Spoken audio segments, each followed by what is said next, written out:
Hi, fellow സിനിഫൈലിലേക്ക് എല്ലാവർക്കും സ്വാഗതം. നമ്മുടെ ഇന്ത്യൻ സിനിമയിൽ ഈ അടുത്തായിട്ട് കുറേയധികം സിനിമാറ്റിക് യൂണിവേഴ്സസ് വന്നിട്ടുണ്ട്. ഇതിൽ ഏറ്റവും നല്ല രീതിയിൽ സ്ട്രക്ചർ ചെയ്ത ഏറ്റവും നല്ല സിനിമകൾ പുറത്തിറക്കിയ യൂണിവേഴ്സ് ഏതെന്നാണ് ഇന്നത്തെ വീഡിയോയിൽ നമ്മൾ നോക്കാൻ പോകുന്നത്. 8ാം സ്ഥാനത്തുള്ളത് വീക്കെൻഡ് സിനിമാറ്റിക് യൂണിവേഴ്സ് ആണ്. നമ്മുടെ മിന്നൽ മുരളിയുടെ സിനിമാറ്റിക് യൂണിവേഴ്സ് ആണിത്. ഡിറ്റക്റ്റീവ് ഉജ്ജ്വൽ എന്ന് പറഞ്ഞ ഒരു സിനിമയിലൂടെയാണ് ഇതൊരു യൂണിവേഴ്സ് ആയിട്ട് എസ്റ്റാബ്ലിഷ് ചെയ്യാൻ പോകുന്നത്. ഇത് ഇത്രയും താഴെയാവുള്ള ഒരേ ഒരു കാരണം തന്നെയാൽ ഇത് ഇതുവരെ ഒരു യൂണിവേഴ്സായി മാറിയിട്ടില്ല എന്നുള്ള ഒരു ഒറ്റൊരു കാരണം തന്നെയാണ്. ഇപ്പൊ മിന്നൽ മുരളി എന്ന് പറഞ്ഞാൽ ഇതിൽ വന്നിട്ടുള്ള ആകെയുള്ള ആ ഒരു സിനിമയിൽ എവിടെയും ആ ഒരു സ്റ്റോറിക്ക് ഒരു കണ്ടിന്യൂഷൻ ഉണ്ടെന്നോ അല്ലെങ്കിൽ ഇതൊരു യൂണിവേഴ്സായി മാറാനുണ്ടെന്നോ ഒന്നും ഹിന്റ് ചെയ്യുന്നില്ല. അപ്പോ സത്യത്തിൽ ആ ഒരു സിനിമ ഇറങ്ങിയ ശേഷമാണ് ഇതൊരു യൂണിവേഴ്സ് ആക്കാന്നുള്ള ഒരു ആഫ്റ്റർ പ്ലാൻ വരുന്നത് തന്നെ. അപ്പോ ഇത് ഇത്രയും താഴെയാവുള്ള ഒരേ ഒരു കാരണം ഇതൊരു യൂണിവേഴ്സ് ആയിട്ട് മാറിയിട്ടില്ല എന്നുള്ളൊരു കാരണം തന്നെയാണ്. ധ്യാൻ ശ്രീനിവാസൻ നടനായി വരുന്ന ഈ ഒരു യൂണിവേഴ്സിലെ അടുത്ത സിനിമയായിട്ടുള്ള ഡിറ്റക്റ്റീവ് ഉജ്ജ്വൽ എന്ന സിനിമയുടെ ഗ്ലിംസ് ഇറങ്ങിയിട്ടുണ്ടായിരുന്നു. വളരെ ഇൻട്രസ്റ്റിംഗ് ആയിട്ടുള്ള ഒരു ഗ്ലിംസ് വീഡിയോ ആയിരുന്നു അത്. നല്ല പൊട്ടൻഷ്യൽസ് ഉണ്ടെന്ന് തോന്നുന്നു. 7ാം സ്ഥാനത്തുള്ളത് കോപ്പ് യൂണിവേഴ്സ് ആണ്. ഇതൊരു ബോളിവുഡ് സിനിമാറ്റിക് യൂണിവേഴ്സ് ആണ്. ഈ ഒരു യൂണിവേഴ്സിലാകെ വന്നിട്ടുള്ളത് സിംഗം 1, സിംഗം 2, സിംബ, സൂര്യവംശി, അതേപോലെ തന്നെ ഈ അടുത്തിറങ്ങിയ സിംഗം 3. ഈ 5 സിനിമകളിലൂടെയാണ് ഈ ഒരു സിനിമാറ്റിക് യൂണിവേഴ്സ് അവർ എസ്റ്റാബ്ലിഷ് ചെയ്തിട്ടുള്ളത്. സിംഗം 1, സിംഗം 2, സിംബ എന്നീ സിനിമകളെ സൂര്യവംശി എന്ന് പറയുന്ന അക്ഷയ് കുമാറിന്റെ സിനിമയിലൂടെയാണ് ഇവർ കണക്ട് ചെയ്തിട്ടുള്ളത്. അതിനുശേഷം വന്ന സിംഗം 3യിലൂടെ അവർ സൽമാൻ ഖാന്റെയും ടൈഗർ ഷ്രോഫിന്റെയും ദീപിക പദുകോണ്ടെയും ഒക്കെ കോപ്പ് ക്യാരക്ടേഴ്സിനെ ഇൻട്രൊഡ്യൂസ് ചെയ്തിട്ടുണ്ട്. സത്യത്തിൽ ഈ ഒരു യൂണിവേഴ്സ് വെറുതെ ഒരു ക്യാഷ് ഗ്രാബിന് വേണ്ടി ഇങ്ങനെ സൂപ്പർ സ്റ്റാർസിനെ കൊണ്ടുവന്ന് ഇങ്ങനെ കുറെ പൈസ വാരി കൂട്ടുക എന്നുള്ള ഒരു കാരണം കൊണ്ട് മാത്രം ഉണ്ടാക്കിയുള്ള ഒരു യൂണിവേഴ്സ് ആണ്. സത്യത്തിൽ അതിനുപരി ഒരു ഡീപ്നെസ് ഇല്ലാത്തൊരു യൂണിവേഴ്സ് ആണ്, ഒരു പൊട്ടൻഷ്യൽസ് ഇല്ലാത്തൊരു സിനിമാറ്റിക് യൂണിവേഴ്സ് ആണിത്. ഇനിയിപ്പോ ഇതിൽ ഇറങ്ങാൻ പോകുന്ന സിനിമകൾ എന്ന് പറഞ്ഞാൽ ദീപിക പദുകോണ്ടെ പോലീസ് ക്യാരക്ടറിന്റെ ഒരു സ്റ്റാൻഡ് അലോൺ ഫിലിം, അതുപോലെ തന്നെ സൂര്യവംശിന്റെ 2ാം ഭാഗം, അതേപോലെ തന്നെ സിംബയുടെ 2ാം ഭാഗം, അതൊക്കെയാണ് ഇനി വരാൻ പോകുന്നത്.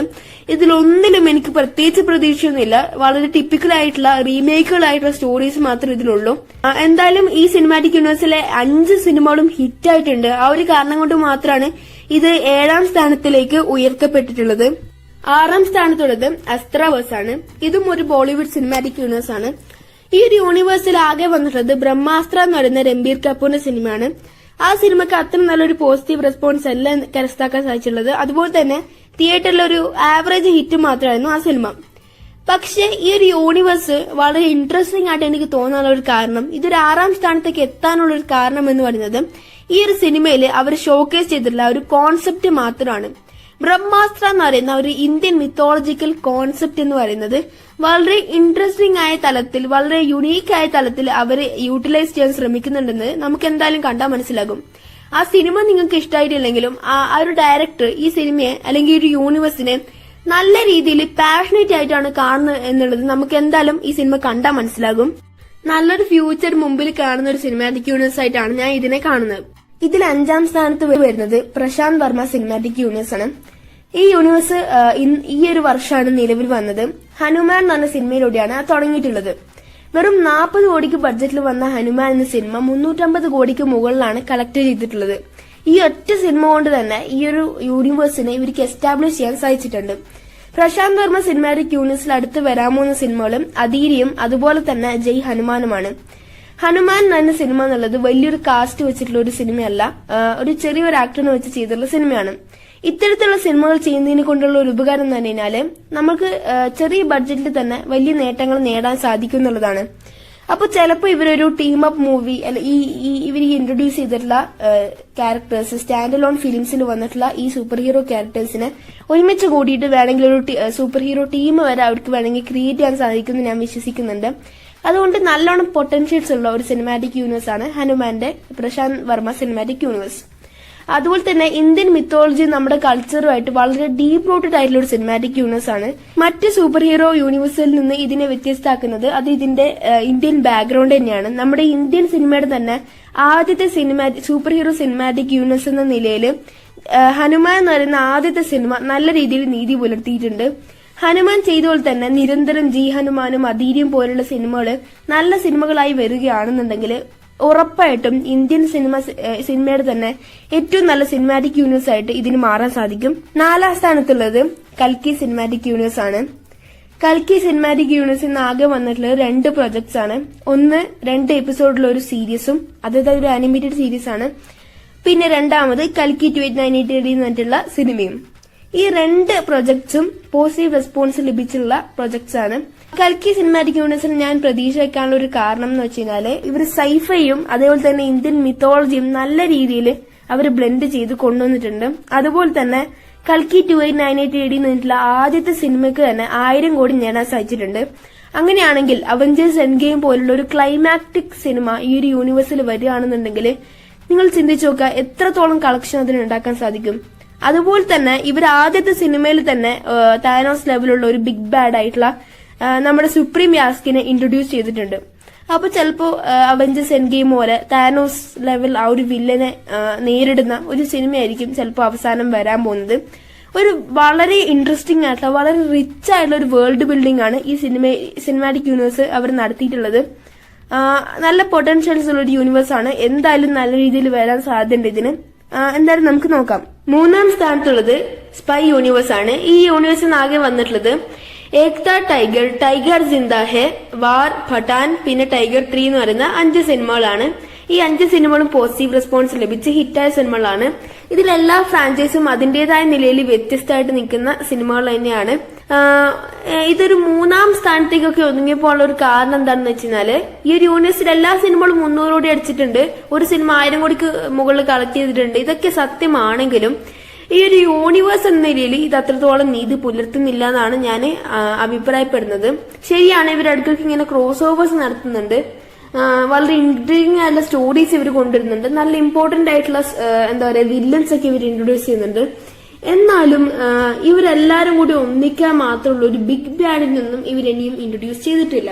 ഈ ഒരു യൂണിവേഴ്സിനെ അല്ലെങ്കിൽ ഈ ഒരു യൂണിവേഴ്സിലെ ഒരു സാഗയെ അവസാനിപ്പിക്കുന്ന തരത്തിലുള്ള ഒരു ബിഗ് ബാഡിനെ അല്ലെങ്കിൽ ഒരു ക്ലൈമാറ്റിക് ഫിലിമിനെ ഒന്നും ഇവരിനിയും അനൗൺസ് ചെയ്തിട്ടില്ല. അതൊരു മോശം കാര്യമാണെന്ന് ഞാൻ പറയുന്നില്ല. എന്നാലും ഇതിന് മുകളിലുള്ള സിനിമകളായിട്ട് താരതമ്യം ചെയ്യുമ്പോൾ ഇതൊരു യൂണിവേഴ്സ് എന്ന നിലയിൽ കുറച്ച് ലാക്കിംഗ് ആണ്. അല്ലാത്ത പക്ഷം ഇതിന് വലിയൊരു നേട്ടങ്ങൾ ഇനി ഫ്യൂച്ചറിൽ നടക്കും എന്ന് എനിക്ക് തോന്നുന്നുണ്ട്. വാർ 2, അതുപോലെ തന്നെ പഠാൻ 2, അതേപോലെ തന്നെ ടൈഗർ വേഴ്സസ് പഠാൻ എന്ന് പറയുന്ന 3 സിനിമകളാണ് ഇപ്പോ ഇനി വരാൻ പോകുന്നത്. ഒക്കെ നല്ലൊരു ഇൻട്രസ്റ്റിംഗ് ആയിട്ടുള്ള ലൈനപ്സ് ഒക്കെ തന്നെയാണ്. ചിലപ്പോ ഇനിയും കുറച്ചും കൂടി ഇൻട്രസ്റ്റിംഗ് ആയിട്ടുള്ള ഒരു കണക്റ്റഡ് കോഓപ്പറേറ്റീവ് യൂണിവേഴ്സ് ഇവരെ കൊണ്ട് ക്രിയേറ്റ് ചെയ്യാൻ സാധിക്കുമെന്ന് ഞാൻ വിശ്വസിക്കുന്നു. അങ്ങനെയൊക്കെ നടക്കട്ടെ എന്ന് നമുക്ക് ആശംസിക്കാം. 2-ാം സ്ഥാനവും 1-ാം സ്ഥാനവും സത്യത്തിൽ ഒരു ടൈ ആണ്. അത് LCUയും അതുപോലെ തന്നെ മാഡോക് സിനിമാറ്റിക് യൂണിവേഴ്സും തമ്മിലാണ്. നമുക്ക് ആദ്യം തന്നെ LCUയെ പറ്റി പറയാം. LCU അഥവാ ലോകേഷ് കനകരാജ് സിനിമാറ്റിക് യൂണിവേഴ്സ് എന്ന് പറയുന്നത് ഒരു കോളിവുഡ് യൂണിവേഴ്സ് ആണ്, അഥവാ തമിഴ് യൂണിവേഴ്സ്. അപ്പോ തമിഴ് നാട്ടിലെ ഇപ്പോ വലിയ സൂപ്പർ സ്റ്റാർസിനെ വെച്ചിട്ടുള്ള ഒരു ഇൻട്രസ്റ്റിംഗ് ആയിട്ടുള്ള ഒരു യൂണിവേഴ്സ് ആണ് LCU. നമുക്ക് എല്ലാവർക്കും അറിയുന്ന ഒരു പേരാണിപ്പോ ഇത്. കൈദി, വിക്രം, ലിയോ എന്ന് പറയുന്ന 3 സിനിമകളിലൂടെയാണ് ഈ ഒരു സിനിമാറ്റിക് യൂണിവേഴ്സ് അവർ ഇതുവരെ എസ്റ്റാബ്ലിഷ് ചെയ്തിട്ടുള്ളത്. വിക്രം എന്ന് പറയുന്ന 2-ാമത്തെ സിനിമയിലൂടെയാണ് ഇതൊരു സിനിമാറ്റിക് യൂണിവേഴ്സ് ആയിട്ട് അവർ എസ്റ്റാബ്ലിഷ് ചെയ്തിട്ടുള്ളത്. ഓരോ സിനിമകൾക്കും അവരുടേതായിട്ടുള്ള ഒരു ഐഡന്റിറ്റി ഉണ്ട്. അതുപോലെ തന്നെ ആർട്ട് എന്ന നിലയിൽ നല്ല രീതിയിൽ നീതി പുലർത്തുന്നുണ്ട്. ഒരു റോളക്സ് എന്ന് പറയുന്ന ഒരു ബിഗ് ബാഡിനെ അവർ ഇൻട്രൊഡ്യൂസ് ചെയ്തിട്ടുണ്ട്. എല്ലാ സിനിമകൾക്കും കൂടിയിട്ട് ഒരു കോമൺ തീമും ഉണ്ട്. ഓരോ ക്യാരക്ടേഴ്സും അവരുടേതായിട്ടുള്ള രീതിയിൽ നല്ല ഇൻട്രസ്റ്റിംഗ് ആണ്. അവർക്ക് സ്വന്തമായിട്ടുള്ള ഒരു ഐഡന്റിറ്റി ഉണ്ട്, സ്വന്തമായിട്ടുള്ള ഒരു ഒറിജിനൽ സ്റ്റോറി ഉണ്ട്. എല്ലാ സിനിമകളിലെയും വില്ലൻസ് വളരെ ഇൻട്രീഗിംഗ് ആണ്. അതുപോലെ തന്നെ റോളക്സ് വരുന്ന ഒരു വില്ലൻ വെറും 5 മിനിറ്റ് മാത്രം ടീസ് ചെയ്തിട്ടും ആൾക്കാർക്ക് അത്രത്തോളം ഇഷ്ടമുള്ള ഒരു വില്ലനായിട്ട് മാറിയിട്ടുമുണ്ട്. മാഡോക് സിനിമാറ്റിക് യൂണിവേഴ്സ് എന്ന് പറയുന്നത് ഒരു ബോളിവുഡ് സിനിമാറ്റിക് യൂണിവേഴ്സ് ആണ്. ഇതൊരു സൂപ്പർ നാച്ചുറൽ സിനിമാറ്റിക് യൂണിവേഴ്സ് ആണ്. ഇത് ആരംഭിക്കുന്നത് സ്ത്രീ എന്ന് പറയുന്ന ഒരു ചെറിയ ബഡ്ജറ്റിൽ പുറത്തിറങ്ങിയ സിനിമയിലൂടെയാണ്. ഈ സിനിമ ചെറിയ ബഡ്ജറ്റിൽ പുറത്തിറങ്ങിയെങ്കിലും വളരെ വലിയൊരു കളക്ഷനാണ് തിയേറ്ററിൽ ഉണ്ടാക്കിയിട്ടുണ്ടായിരുന്നത്. ഈ ഒരു യൂണിവേഴ്സ് 2-ാമതായിട്ട് വന്നിട്ടുണ്ടായിരുന്ന സിനിമ ബേഡിയ എന്ന് പറയുന്ന ഒരു വെയർവോൾഫിന് വെച്ചുള്ള ഒരു സിനിമയാണ്. വെയർവോൾഫ് എന്ന് പറയുന്നത് ഒരിക്കലും നമ്മുടെ ഇന്ത്യൻ സിനിമയ്ക്ക് എന്തായാലും ഒരു യുണീക്ക് ആയിട്ടുള്ള ഒരു കോൺസെപ്റ്റ് തന്നെയായിരുന്നു. പോസിറ്റീവ് റെസ്പോൺസ് നേടിയൊരു സിനിമ ആയിരുന്നെങ്കിലും പടം ഹിറ്റായില്ല. 2024 3-ാമത്തെ സിനിമ ഇറങ്ങുന്നത്. അതിന്റെ പേരാണ് മൂഞ്ചിയ. പേര് പോലെയല്ല, നല്ലൊരു സിനിമ തന്നെയായിരുന്നു. ചെറിയ ബഡ്ജറ്റിൽ ഇറങ്ങിയ സിനിമ വലിയൊരു ഹിറ്റായിട്ടാണ് മാറിയത്. 100 കോടിക്ക് മുകളിൽ വരെ ആ സിനിമ കളക്ട് ചെയ്തു. എന്താ പറയുക, ഒരു മോൺസ്റ്റർ അല്ലെങ്കിൽ ഒരു മിത്തോളജിക്കൽ അർബൻ ലെജൻഡ് എന്നൊക്കെ അതിനെ പറയാം. വളരെ ഇൻട്രസ്റ്റിംഗ് ആയിട്ടുള്ള ഒരു കഥയായിരുന്നു ആ സിനിമയ്ക്ക് ഉണ്ടായിരുന്നത്. 4-ാമതായിട്ട് വന്നിട്ടാണ് നമ്മൾ ഈ അടുത്തിറങ്ങിയിട്ടുണ്ടായിരുന്ന സ്ത്രീ 2 എന്ന് പറയുന്നത്. 100 കോടിക്ക് ഉണ്ടാക്കിയ ഈ ഒരു സിനിമ 800 കോടിക്ക് മുകളിലാണ് കളക്ട് ചെയ്തത്. അതായത് നമ്മുടെ രജനീകാന്തിന്റെ വിജയിന്റെ ഒക്കെ ജയിലറിന്റെയും ലിയോന്റെയും ഒക്കെ മുകളിലുള്ള ഒരു കളക്ഷനാണ് സ്ത്രീ 2 ഉണ്ടാക്കിയിട്ടുള്ളത്. അപ്പൊ തന്നെ നമുക്ക് മനസ്സിലാക്കാം ഈ ഒരു യൂണിവേഴ്സിന്റെ ഒരു ടോട്ടൽ പൊട്ടൻഷ്യൽസ് എന്ന് പറയുന്നത്. ഈ ഒരു യൂണിവേഴ്സിൽ അടുത്ത് വരാൻ പോകുന്നത് വാമ്പയർസ് ഓഫ് വിജയനഗര എന്ന് പറയുന്ന ഒരു സിനിമയാണ്.